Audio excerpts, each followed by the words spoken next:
Hello friends, स्वागत है आपका एक बार फिर से आपके अपने लीगल चैनल सोच पर प्रहार में। मैं हूं एडवोकेट सनी शर्मा और आज की इस वीडियो में आपको ऑनरेबल सुप्रीम कोर्ट का एक लेटेस्ट जजमेंट बताने वाला हूं जिसमें पति पक्ष को बहुत बड़ा रिलीफ दिया गया है।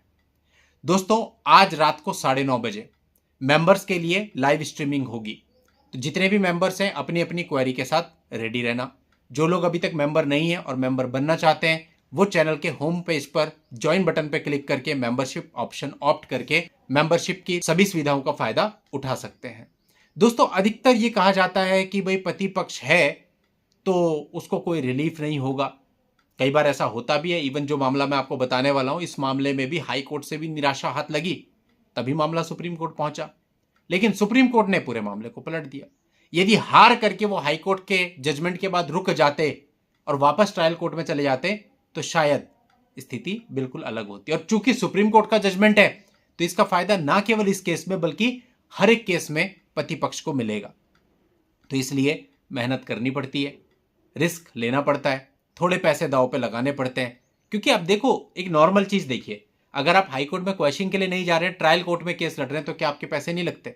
लगते हैं। क्योंकि ट्रायल कोर्ट में आपको पता ही नहीं होता 8 साल केस चले, 10 साल चले या 15 साल चले, तो कान किधर से भी पकड़ो, पकड़ा तो कान ही जाएगा। यानी पैसे तो दोनों तरह से ही खर्च हो रहे हैं। तो ज्यादा बेहतर है कि एक रिस्क आपको लेना चाहिए। अगर आप अफोर्ड कर सकते हो तो आपको हाई कोर्ट में क्वेश्चन के लिए जरूर जाना चाहिए। इवन हाई कोर्ट से भी अगर आपको नेगेटिव ऑर्डर मिलता है तो सुप्रीम कोर्ट में भी जाना चाहिए। हाँ, कुछ मामलों में परिस्थितियों पे जरूर डिपेंड करता है। उसके लिए आप किसी बढ़िया एडवोकेट से सलाह ले सकते हैं। अब देखिए, यहां पे इस मामले में मैं आपको बताता हूं क्या हुआ। शादी हुई, शादी के कुछ समय के बाद डिस्प्यूट हुए, मामला दर्ज हो गया।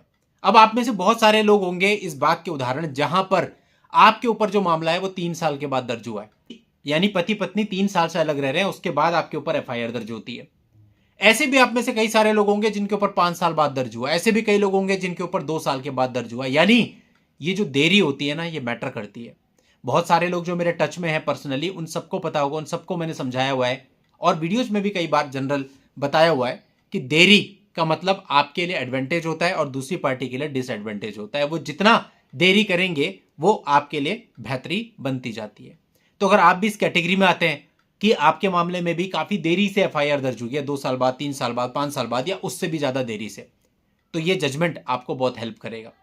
दूसरा फैक्टर बताता हूं, यह भी मैंने कई लोगों को बताया।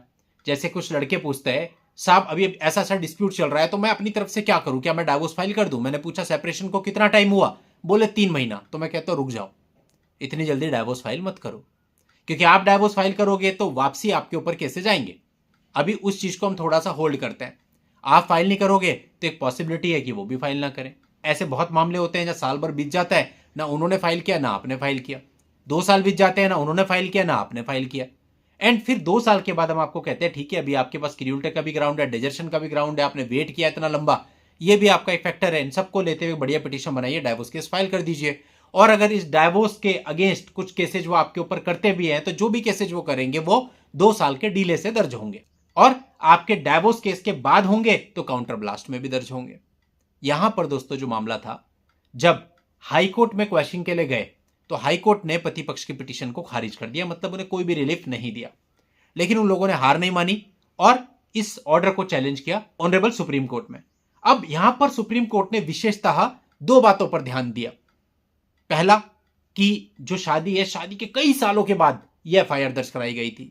दूसरा कि वो भी तब दर्ज कराई गई थी जब पति ने डाइवोर्स केस फाइल कर दिया उसके बाद। तो इंटेंशंस पता चलती हैं।